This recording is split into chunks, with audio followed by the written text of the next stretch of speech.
कणकवलीला जाताना फोंडा मार्गे देव पाचोबा असं एक देवस्थान लागतं. तर इथे वृक्ष जे आहेत ते खूप प्राचीन असं एक केळ्याचं वृक्ष आहे.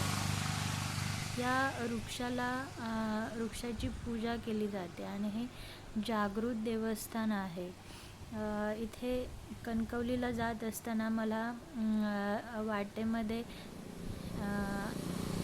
हे जे देवस्थान आहे ते दिसलं. त्याच्यामुळे मला मी तिथे गेली तर तिथलं जे वातावरण आहे ते खूपच असं शांत होतं.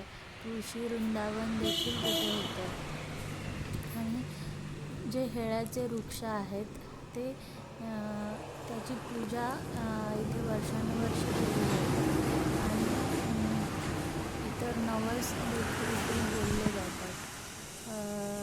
इथल्या परिसरात असणारी जी वृक्ष आहेत ती खूप अशी प्राचीन आणि खूप मोठी आणि जुनाट अशी ही झाडं आहेत, जी बघायला खूपच सुंदर वाटत होते आणि ही प्राचीन झाडं असल्यामुळे खूप छान वाटत होतं.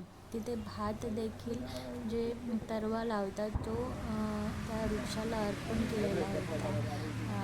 आणि तिथलं एकंदरीत जे वातावरण होतं ते खूपच असं शांत असा परिसर आहे.